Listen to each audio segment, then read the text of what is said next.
नमस्कार। दुख दरिया संसार है, निकल सके सो जान। पूरी दुनिया में ही जितने भी लोग हैं सब बहुत दुखी हैं, डर में हैं, भय में हैं। दुख है क्या? दुख का मूल कारण क्या है? और दुख नहीं हो, हम इसके लिए क्या उपाय करें? तो दुख से बचने के लिए, परेशानियों से बचने के लिए आज हम जानेंगे बहुत आसान से 4 उपाय। मैं डॉक्टर रमाकांत शर्मा, योग, प्राकृतिक चिकित्सा, प्राकृतिक जीवन शैली एवं आहार चिकित्सा विशेषज्ञ। सबसे पहले हम जाने कि दुख है क्या। पूरा संसार ही सुख की कामना करता है। हम एक दूसरे को शुभकामनाएं भी सुख की ही देते हैं, लेकिन फिर भी व्याप्त दुख ही होता जा रहा है। सारे के सारे लोग दुखी ही होते जा रहे हैं। इसके लिए एक बहुत समझने वाली बात यह है कि दुख उपजने का मूल कारण हमारे बाहर नहीं है। दुख अगर उपज रहा है तो निश्चित ही उसका जो मूल कारण है वो हमारे अंदर है, हमारे भीतर से है।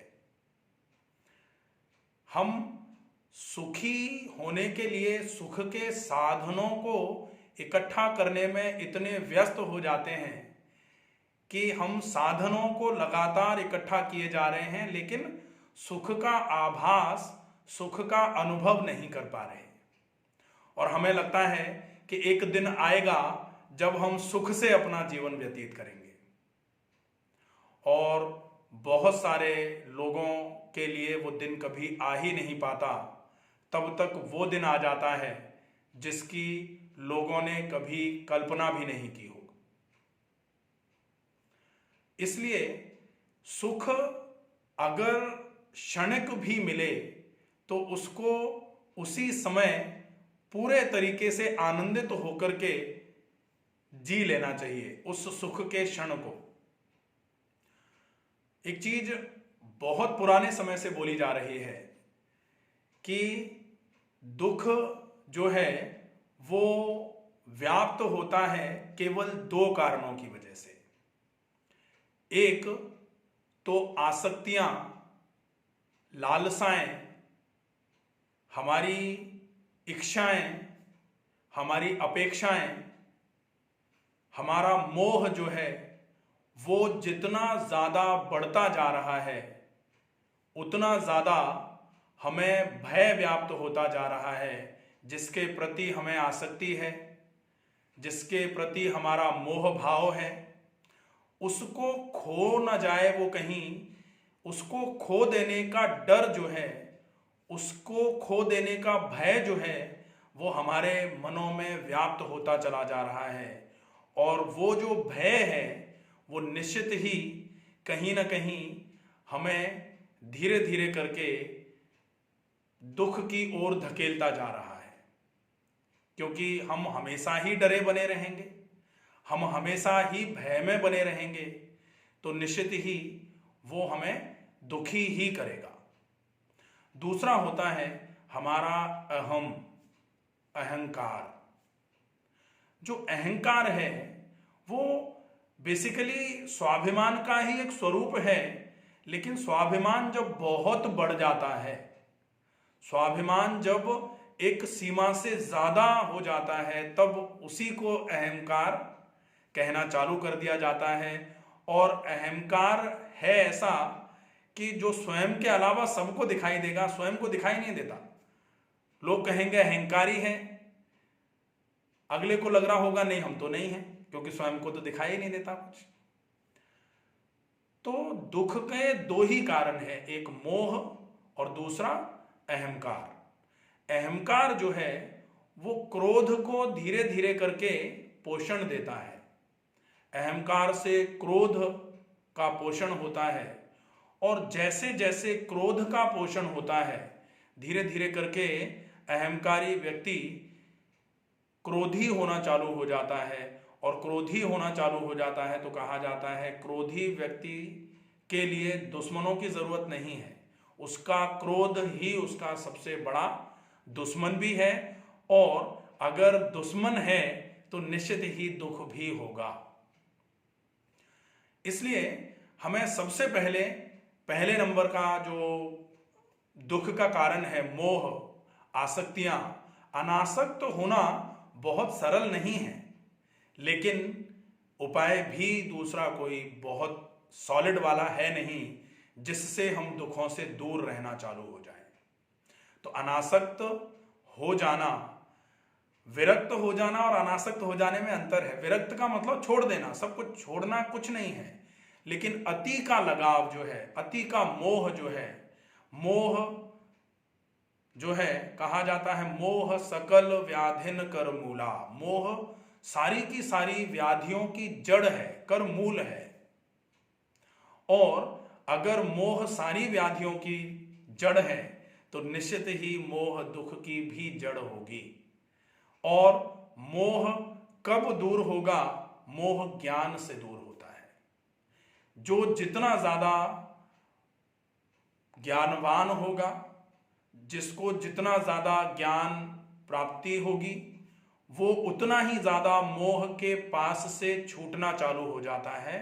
नहीं तो मोह के पास से बंधा हुआ व्यक्ति बहुत सारे पासों से अगर बांध दिया जाए तो वो छूट सकता है, लेकिन मोह के पास में बंधा हुआ व्यक्ति बहुत आसानी से नहीं छूट पाता। और इसीलिए बंधा हुआ व्यक्ति तो, बंधन में रहने वाला व्यक्ति तो दुखी ही रहेगा, निश्चित ही। जो बांध ले वो तो दुख ही देगा। जो स्वच्छंद छोड़ दे, जो स्वतंत्र छोड़ दे, वो जो है वो सुख देने का काम कर सकता है, लेकिन मोह छोड़ता कभी नहीं है। मोह हमेशा बांधने का काम करता है। ठीक है, तो इस चीज का विशेष ध्यान रखें। अब हम देखते हैं कि अगर क्रोध धीरे धीरे करके बढ़ना चालू हुआ है तो जितना क्रोध बढ़ेगा इंसान में अहम की भावना भी उतनी ज्यादा बढ़ती चली जाएगी। और उस समय अगर कोई व्यक्ति धीरे धीरे करके अगर समीप पहुंचा भी है और अगर उससे कोई गलती हो गई तो क्षमा अगर मांगने के लिए पहुंचा तो अभिमानी व्यक्ति या अहंकारी व्यक्ति क्षमा नहीं करता कभी। अहंकारी या अभिमानी हमेशा उस बात को मन में रख करके आगे अवसर देखना चालू करेगा, और जो अवसर देखना चालू करे, जो अपमान का बदला लेना जिसकी मनसा हो जाए, निश्चित ही वो कहा जाता है क्षमा बड़न को चाहिए छोटन को अपराध। छोटा व्यक्ति जो उम्र में छोटा है, बालक अगर जो छोटा है, छोटन को उत्पात बोला जाता। छोटा आदमी तो उत्पाती होता ही है, लेकिन बड़े लोगों को क्षमा कर देना चाहिए। अगर क्षमा का भाव नहीं है तो निश्चित ही क्षमताओं में कमी आना चालू होगी, और वो क्षमताओं में आती हुई कमी जो है वो निश्चित ही आपको सामर्थ्यवान से धीरे धीरे करके नीचे गिराना चालू कर देगी, आपके शौर्य को कम करना चालू कर देगी, आपकी प्रसिद्धि को, आपकी समृद्धि को कम करना चालू कर देगी। कहा जाता है क्षमा ही वीरस्य आभूषणम। क्षमा तो वीरों का आभूषण होता है, लेकिन जैसे जैसे अहंकार बढ़ता है, अहंकार बढ़ते बढ़ते इंसान धीरे धीरे करके अभिमानी होना चालू हो जाता है। तो क्षमा शब्द का मतलब ही, और अगर ऐसा व्यक्ति क्षमा करेगा भी तो क्षमा करने का भाव जो है वो सहज स्वभाव में क्षमा कोई कर दे, उसके बाद याद न रखे। अगर कोई किसी को थोड़ा दान दे और उस दिए गए दान को 1000 जगह जाके बताए, फोटो खिंचवाते हुए उसको बिल्कुल नंबर ही याद न रह जाए कि हम कितने फोटो खिंचवा चुके, हम थोड़े से दान के चक्कर में हैं, तो ऐसे लोग जो होते हैं वो निश्चित ही आगे चल करके धीरे धीरे करके अपने पतन का कारण बनना चालू होते हैं और दुख ऐसे लोगों में सबसे ज्यादा व्याप्त होना चालू हो जाता है। अगर कैसे भी करके एक बात बोली जाती है कि क्षमा कौन करेगा, क्षमा कौन करता है तब क्षमा योग्य माना जाए। वो कहा जाता है कि गरल जो बोला जाता है ना, क्षमा शोभती उस भुजंग को जिसके पास गरल हो, उसको क्या जो दंतहीन विष रहित विनीत सरल हो। अब जो बिल्कुल ही दांत जिसके हैं ही नहीं, जिसके विष है ही नहीं दांतों में, अगर वो कहे कि जाओ हम तुम्हें नहीं काट रहे, तुम हमारे नहीं काटने की वजह से जिंदा रह सकते हो, हम काट लेते तो तुम मर जाते। अरे तुम काट भी लोगे तो भी कुछ नहीं होना है। इसीलिए तो कहा गया विष रहित विनीत सरल हो। उसको क्या जो दंतहीन विष रहित विनीत सरल हो। दंतहीन और विष रहित, विष है ही नहीं, दांत है ही नहीं। अब ऐसी विनीत होने का क्या मतलब है? फिर विनीत तब हो जब कोई बिल्कुल सशक्त हो, सामर्थ्यवान हो, शक्तिवान हो और उसके बाद वो अगर क्षमा का भाव मन में रखे तो फिर आता है क्षमा शोभती उस भुजंग को। क्षमा उसी को शोभा देती है जिसके पास गरल हो, जिसके पास काटने की क्षमता भी हो, जो मारने की क्षमता रखता हो, और उसके बाद अगर कोई क्षमा कर दे तो उसको क्षमा के अंतर्गत रखा जाएगा। नहीं तो फिर वो धीरे धीरे करके क्षमा कहां रह जाएगी। श्री कृष्ण जी शिशुपाल को पहली गाली पर ही उनकी गर्दन को बिल्कुल अपने सुदर्शन से काट सकते थे, बिल्कुल अलग कर सकते थे, लेकिन नहीं कर रहे थे क्योंकि कह दिया था कि 100 तक ही। लेकिन 100 के बाद हम भूल जाएंगे कि हमारे संबंधी हो, हमारे सगे हो। मारने की क्षमता होते हुए अगर कोई धैर्य रखे तब फिर माना जाता है धैर्यवान, तब माना जाता है कि हाँ ये क्षमा करने के योग्य है। और जो क्षमा कर देता है निश्चित ही उससे ज्यादा सुखी व्यक्ति और कोई नहीं रहता। तो अगर आपको दुख को पूरे तरीके से दूर करना है तो आपको क्षमा करना सीख लेना चाहिए। आप किसी भी बात को बिल्कुल मन से लगा करके चिपका करके मत रह जाइए। दुख कब होता है? कोई कुछ कह के चला गया, अब हम रट रहे हैं उसी बात, हमको कह दिया, हमको कैसे कह दिया, हम इतने बड़े आदमी हैं, हमारे अंडर में काम कर रहा है फिर भी हमको कह दिया। अब वो तो कह के निकल लिया और हम उसी एक बात को बार बार रिपीट कर करके परेशान होते जा रहे हैं। और कहा जाता है प्रसन्नस्य चित्तस्य सर्वे रोगा भवन्ति। और धीरे धीरे करके किसी एक बात को ही बार बार करके रिपीट करते हुए हम बीमार हो जाएं। तो ये जो है ये दुख का मूल कारण होता है। कैसे भी करके आप अपने अंदर क्षमा का भाव लेके आए, आप धीरे धीरे करके अनासक्ति की तरफ चलना चालू करें। कैसे आएगी?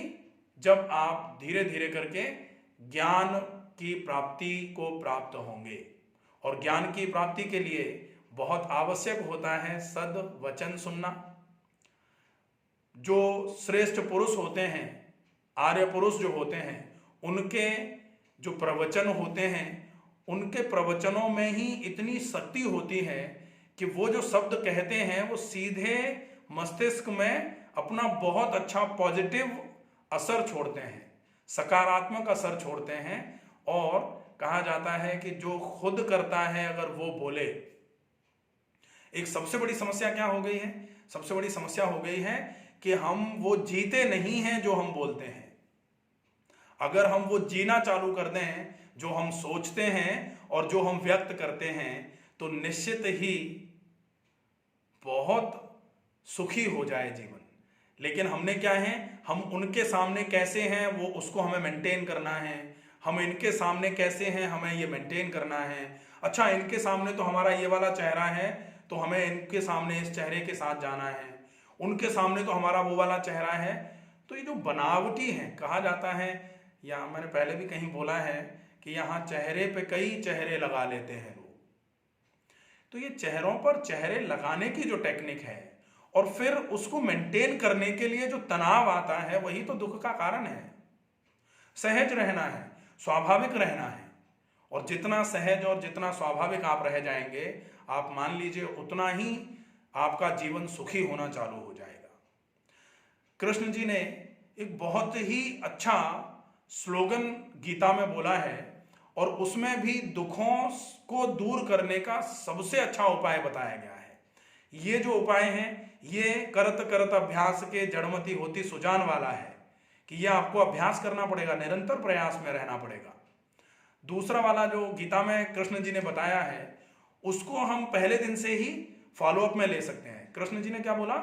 युक्ताहार विहारस्य युक्त चेष्टस्य कर्मसु युक्त स्वप्नावबोधस्य योगो भवति दुःखः।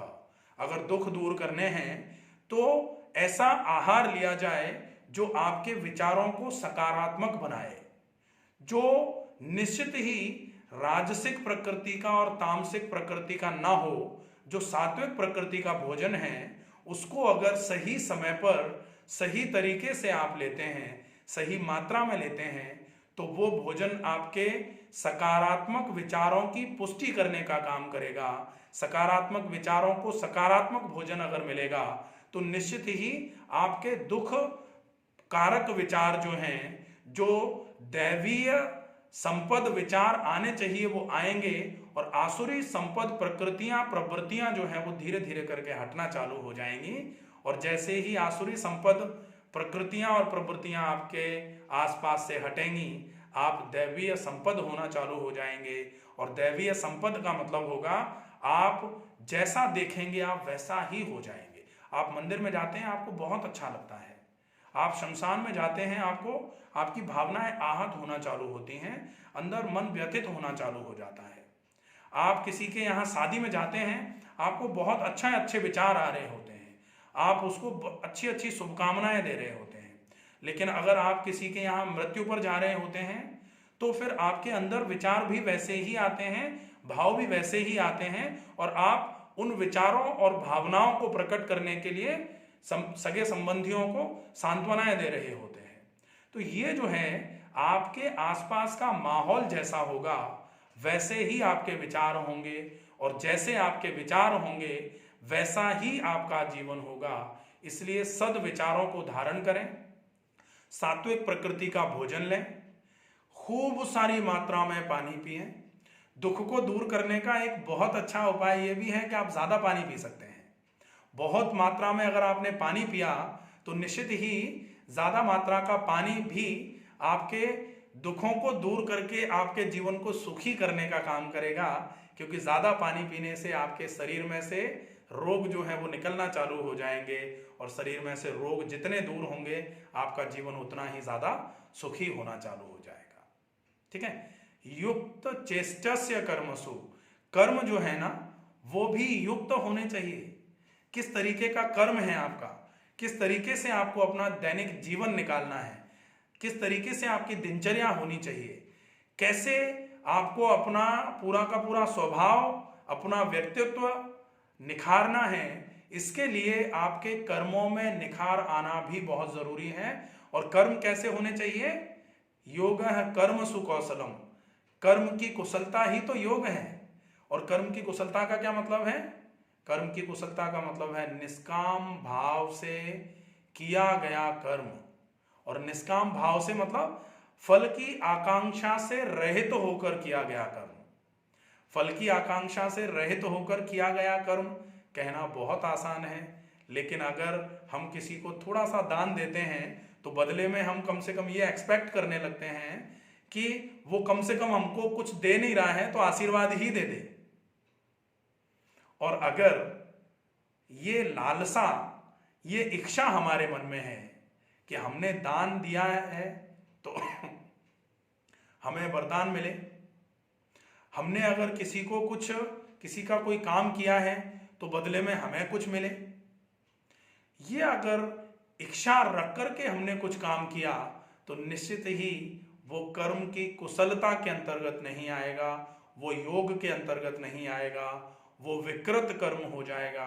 वो सदकर्म ना होकर के उसको दुष्कर्म की श्रेणी में तो नहीं रखा जा सकता, लेकिन वो विकृत कर्म की श्रेणी में जरूर रखा जाएगा। सत्कर्म तो तभी होगा जब आप अपना, कहा जाता है नेकी कर और दरिया में डाल। आपने करना जो है वो कर दिया, करके आप उसको भूल गए। जैसे बहुत सारे लोग एक कोई फॉर्म भर के भूल जाते हैं ना, 4 साल के बाद रिजल्ट आता है, वो हम तो वहां हमने फॉर्म डाल दिया था, हमारा तो सिलेक्शन हो गया। तो ऐसे टाइप का कि करके भूल जाना जो है, अब हालांकि फॉर्म डाल के भूलना नहीं है, उसका तो रिकॉर्ड रखना चाहिए, ताकि अगर रिजल्ट आए तो हमें पता तो रहे कि कौन सा फॉर्म हमने डाला था। लेकिन कर्म की श्रेणी में सदकर्म उनको ही बोला जाता है जो फलाकांक्षा से रहित होकर कर्म किए जाते हैं, उनको कर्म की कुशलता, कार्य कुशलता बोला जाता है। और कर्म को अगर कुशल रूप से करेंगे तो निश्चित ही वो कर्म आपको सुख का आभास ही करवाएगा, दुख से बचाने का काम करेगा। तो ये सात्विक भोजन, ज्यादा मात्रा में पानी, बिल्कुल सात्विक दिनचर्या का फॉलोअप, प्राकृतिक नियमों का पालन, प्रकृति के सारे नियमों के अनुरूप ही अपने जीवन का अनुसरण करना, अपने जीवन का यापन करना, ये व्यवस्थाएं आपको दुख से दूर रखने के लिए बहुत पर्याप्त होंगी। अगर आपको ये टॉपिक पसंद आए, आपको लगे कि ये जानकारी आपके आस पड़ोस के लोगों के लिए, आपके सगे संबंधियों के लिए उपयोगी है, तो आप इस वीडियो को उन लोगों तक साझा जरूर करें। अगर अभी तक वीडियो को लाइक नहीं किया है, अगर वीडियो के कंटेंट पसंद आए हैं तो कृपया लाइक भी करें। चैनल को सब्सक्राइब करके ज़्यादा से ज़्यादा लोगों तक चैनल की लिंक को फॉरवर्ड करके चैनल को ज़्यादा से ज़्यादा लोगों तक पहुंचाने की कृपा करेंगे। तो एक इच्छा है कि सब लोग पूरे तरीके से स्वस्थ हो जाएं और अपना स्वास्थ्य सुधारते हुए अपनों का स्वास्थ्य सुधारने में उनकी मदद करें। अगर ऐसा होगा तो निश्चित ही एक समय आएगा, कहा जाता है परहित सरस धर्म नहीं भाई, पर पीड़ा सम नहीं अधमाई। अगर दूसरे को कष्ट हमने दे दिया तो उससे बड़ा अधर्म कोई नहीं है।